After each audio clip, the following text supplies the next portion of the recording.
안녕, 탐험가 친구들. 2026년 7월 3일 시장이 유독 눈을 크게 뜬 친구가 하나 있어.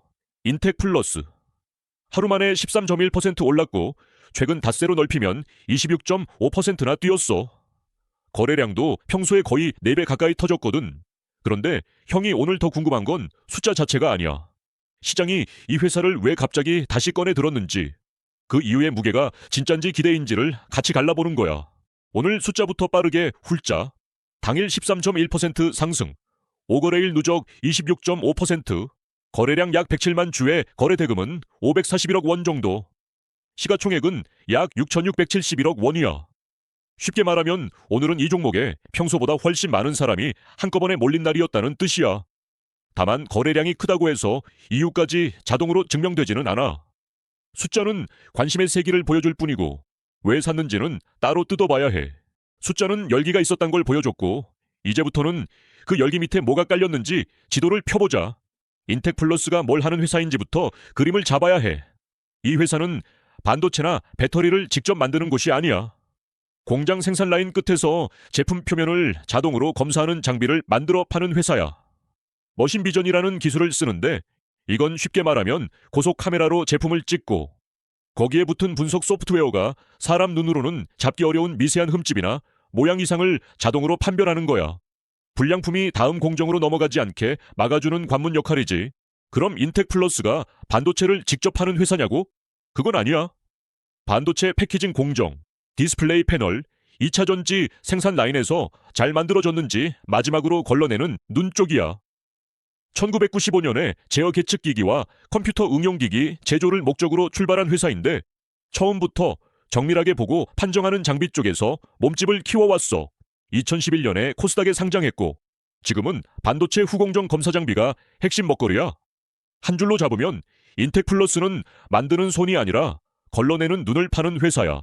일부 기사와 시장 해설에서는 증권사 긍정 리포트와 목표 주식 가격 상향, 폭발적 실적 성장 같은 표현이 함께 거론됐다야 쪽 얘기가 오늘 주식 가격 위에 제일 크게 얹혀 있어. 다만 아직은 공식 확인보다 기대 쪽에 더 가까워. 이게 진짜 계약으로 연결되면 실적 기대가 지금보다 훨씬 빨리 붙을 수 있어. 확인선이 비면 기대만 앞서간 그림으로 남을 수 있어서 내일은 장 시작 후 거래량이 다시 강하게 붙는지 아니면은 첫 30분만 반짝하고 식는지 보기부터 다시 봐야 해. 여기서 한번 길을 다시 잡자. 결국 중요한 건 이 회사 수익 구조가 어디에 붙어 있고 오늘 근거가 얼마나 단단하냐는 거야. 여기서 많이 헷갈리는 게 하나 있어. 좋은 장비를 만든다는 말과 당장 돈이 잡히는 구조는 같은 말이 아니야. 그럼 이 회사는 어떻게 돈을 버냐고? 넷플릭스처럼 매달 구독료가 들어오는 구조가 아니야. 고객사가 생산 라인에 검사 장비가 필요하면 발주서를 보내고 인텍플러스가 장비를 제작해서 납품하고 설치까지 마치면 그때 매출이 잡히는 수주형 구조야. 수주라는 건 쉽게 말해 주문서가 먼저 오고 돈은 나중에 찍힌다는 뜻이야.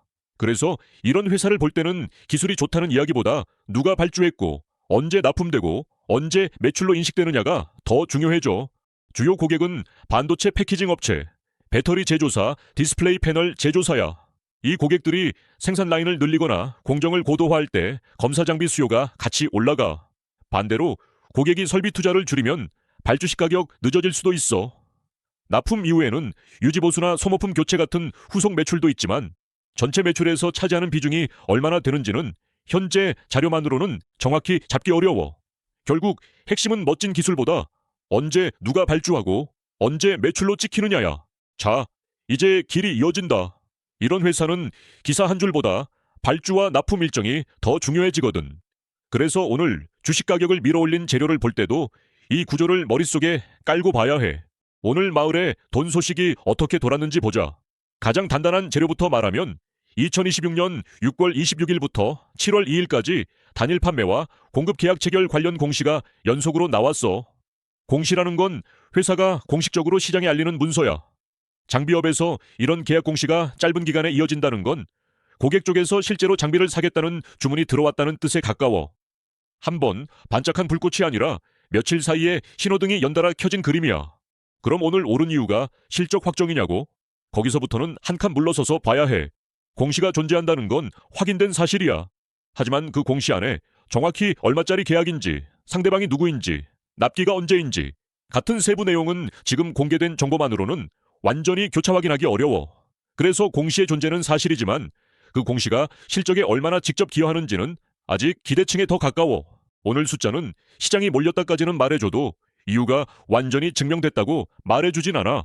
인텍플러스가 만드는 검사 장비는 반도체 후공정 라인에서 칩이 제대로 패키징 됐는지 마지막으로 확인하는 자리에 들어가. 요즘 AI 관련 고성능 칩 수요가 커지면서 패키징 공정 자체가 더 복잡해지고 있는데 공정이 복잡해질수록 검사 단계에서 잡아야 할 불량 유형도 늘어나. 시장이 인텍플러스를 다시 본 배경에는 이런 흐름도 깔려 있을 수 있어. 다만 이건 업종 전체에 걸리는 바람이지 오늘 주식 가격을 직접 밀어올린 확정 재료와는 무게가 달라. 오늘 주식 가격을 밀어준 건 확인된 공시와 그 위에 얹힌 기대의 조합으로 보는 게 가장 무리 없어. 오늘 메인 기억은 연속 공시, 보조 기억은 실적 기대 정도가 맞아.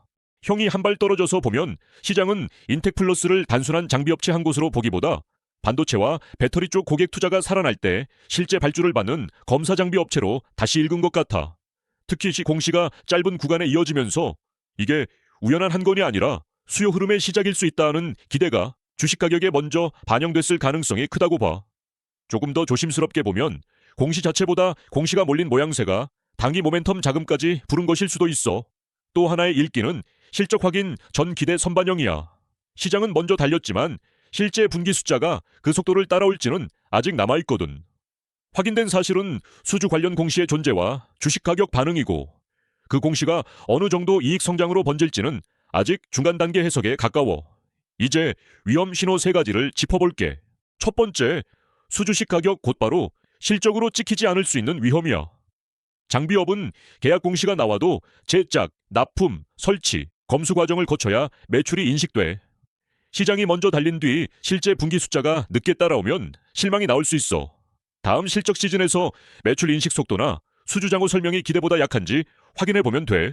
두 번째, 전방 고객사의 설비 투자 속도 조절 위험이야. 인텍플러스는 반도체와 배터리 고객사의 설비 투자, 흔히 캐펙스라고 부르는 건데 쉽게 말하면 공장에 새 장비를 사거나 라인을 늘리는 데 쓰는 돈이야.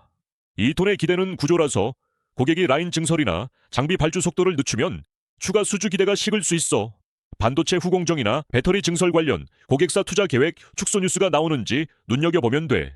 세 번째, 짧은 기간 급등 뒤 모멘텀 과열이 식는 위험이야. 최근 5거래일 상승폭이 큰 상태라 공시 해석이 이미 주식 가격에 많이 반영됐다고 보는 자금이 차익 실현에 나설 수 있어. 특히 후속 재료가 없으면 열기가 빨리 빠질 수 있거든.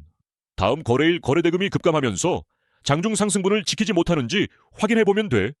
내일 체크포인트 5가지 정리할게. 하나, 장 시작 후 거래량이 다시 강하게 붙는지 아니면 첫 30분만 반짝하고 식는지 보기. 오늘 반응이 지속성 있는 재평가인지 단기 과열인지 가르는 첫 신호가 돼. 둘, 추가 공시나 정정 공시에서 계약 상대방, 금액, 납기 같은 구체 정보가 더 드러나는지 확인. 연속 공시가 실제 매출 파이프라인에 질로 이어지는지 판단하는 데 핵심이야. 셋, 주식 가격이 오늘 급등한 구간을 지키면서 움직이는지 아니면 거래량만 남기고 밀리는지 보기. 수주 기대가 가격에 안착하는지 단기 추격 매수만 들어왔는지 구분할 수 있어. 넷, 반도체 후공정이나 배터리 설비 투자 기대를 자극하는 동종 장비주 흐름이 동반되는지 체크. 인텍플러스의 움직임이 개별 공시 중심인지 장비주 묶음 재평가인지 판단하는 데 도움이 돼. 다섯, 시장 해설에서 폭발적 성장 같은 표현만 반복되는지 아니면은 실제 수주와 납품 일정 근거가 보강되는지 보기. 기대 중심 랠리인지 사실 기반 재평가인지 층위를 더 선명하게 나눌 수 있어. 오늘 배울 거 하나 챙기자. 검사장 비주를 읽을 때 쓸 수 있는 비교 프레임이야. 구독형 소프트웨어 회사는 매달 돈이 들어오니까 매출이 비교적 예측 가능해. 반면 수주형 장비 회사는 주문서가 먼저 오고 장비를 만들어 납품하고 검수까지 끝나야 매출이 찍혀. 이 시간차가 핵심이야. 그래서 수주 공시가 나왔다고 바로 실적이 좋아지는 게 아니라 납품 일정과 매출 인식 시점을 따로 따라가야 진짜 그림이 잡혀. 다음에 장비 주식 가격 오르면 무슨 기술이 좋대 해서 멈추지 말고 누가 발주했고 그게 언제 매출이 되는데 까지 같이 물어보면 훨씬 덜 흔들려. 이 사고법은 반도체 장비, 배터리 장비, 공정 자동화 장비처럼 수주형 산업 전반에 그대로 재사용할 수 있어. 오늘의 단단한 사실은 연속된 계약 공시와 강한 주식 가격 반응이야. 그 위에 붙은 실적 급성장 이야기는 기사와 시장 해석층으로 한 칸 나눠서 봐야 해. 이런 설명은 매수나 매도 명령서가 아니라 종목을 해석하는 연습장으로 쓰는 게 맞아. 인텍플러스가 다음 분기에 이 수주들을 실제 매출 숫자로 바꿔 보여줄 수 있는지, 그게 오늘 기대의 진짜 시험대야. 내일 또 만나서 어떤 주식이 올랐는지, 그 기업이 뭐 하는 기업인지 같이 확인하자. Where all I